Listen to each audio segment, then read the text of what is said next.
महाभारत युद्ध के 11 दिन बीत चुके थे और कौरवों के लिए एक बात बिल्कुल साफ हो चुकी थी कि जब तक अर्जुन मैदान में है जीतना नामुमकिन है।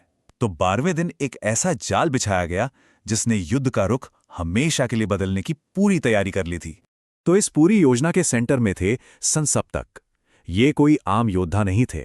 ये वो थे जिन्होंने अग्नि के सामने शपथ ली थी कि या तो अर्जुन को मारेंगे या खुद मर जाएंगे, लेकिन रणभूमि से जिंदा वापस नहीं लौटेंगे। दुर्योधन को अर्जुन को मेन बैटलफील्ड से हटाने के लिए ऐसे ही एक आत्मघाती दस्ते की जरूरत थी। कौरवों की योजना बहुत ही घातक थी। सोचिए, पांडवों की जो सबसे बड़ी ताकत थी अर्जुन, उसी को उनकी सबसे बड़ी कमजोरी बना देना। चलिए देखते हैं कि कैसे ये सब हुआ। देखिए, प्लान सुनने में बहुत सिंपल था पर बहुत ही खतरनाक। स्टेप 1, अर्जुन को एक ऐसी चुनौती दो जिसे वो अपने क्षत्रिय धर्म के कारण मना ही ना कर सकें। स्टेप 2, उन्हें लड़ते लड़ते मैदान के बिल्कुल दूसरे कोने दक्षिणी छोर तक खींच कर ले जाओ। और स्टेप 3, जब अर्जुन दूर उलझे हों तब गुरु द्रोण हमला करके युधिष्ठिर को बंदी बना लेंगे। अब कृष्ण तो सब जानते थे। उन्होंने अर्जुन को चेताया भी, पार्थ, ये एक जाल है। लेकिन अर्जुन, वो तो अपने धर्म से बंधे थे।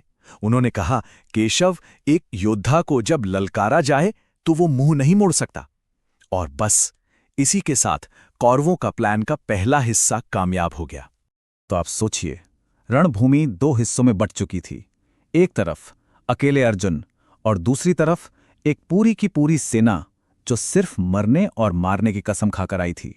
1, 2, 100 नहीं, पूरे 10,000। राजा सुशर्मा के नेतृत्व में 10,000 समसप्तक योद्धाओं ने अर्जुन को चारों तरफ से घेर लिया। जरा सोचकर देखिए वो मंजर, एक योद्धा और उसके सामने 10,000 दुश्मन जो अपनी जान देने को तैयार थे।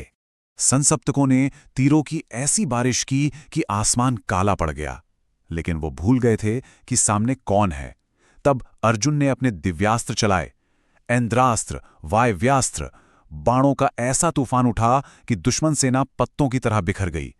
और कृष्ण, वो रथ को इतनी तेजी से घुमा रहे थे कि किसी को समझ ही नहीं आ रहा था कि हमला आखिर हो कहां से रहा है।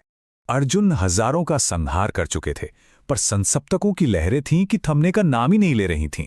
वो एक अंतहीन लड़ाई में फंस गए थे, मुख्य युद्ध से बहुत बहुत दूर, बिल्कुल वैसा जैसा दुर्योधन चाहता था। और जैसे ही अर्जुन दूर हुए, बस प्लान का दूसरा और सबसे खतरनाक हिस्सा शुरू हो गया। गुरु द्रोण ने पांडव सेना पर वो हमला बोला जिसका सिर्फ एक ही मकसद था, राजा युधिष्ठिर। अब अर्जुन तो थे नहीं और उनके बिना द्रोण को कौन रोकता। उस दिन वो गुरु या आचार्य नहीं थे, वो साक्षात काल बन चुके थे। उनके रास्ते में जो भी आया वो मारा गया। सात्यकी, धृष्टद्युम्न, सबने अपनी पूरी ताकत झोंक दी, लेकिन द्रोण के उस रौद्र रूप के आगे कोई नहीं टिक पा रहा था। पांडव सेना बस बिखर रही थी, टूट रही थी। और मानो ये सब काफी नहीं था, तभी मैदान में आया राजा भगदत्त का विशाल हाथी सुप्रतीक। उसने ऐसी तबाही मचाई कि सोचिए, महाबली भीम तक को पीछे हटना पड़ गया। तो अब माहौल देखिए पांडव खेमे का, पूरी तरह निराशा। अर्जुन कहीं दूर फंसे हुए हैं, राजा युधिष्ठिर पर बंदी होने का खतरा है और सेना का मनोबल बिल्कुल टूट चुका है। ऐसा लग रहा था बस आज का दिन पांडवों का आखिरी दिन है। कौरव खेमे में जश्न की तैयारी शुरू हो ही रही थी। उन्हें लगा कि बस वो जीत गए। लेकिन तभी रणभूमि में एक आवाज गूंजी, एक ऐसी आवाज जिसने पूरी बाजी ही पलट कर रख दी।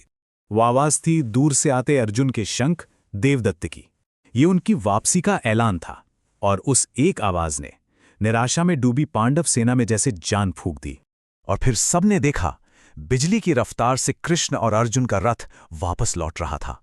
उन्होंने संसप्तकों का पूरी तरह संहार कर दिया था। वो बिल्कुल सही समय पर पहुंचे, द्रोण का रास्ता रोका और युधिष्ठिर को बचा लिया। तो आखिर कौरवों के इस इतने बड़े प्लान का हुआ क्या?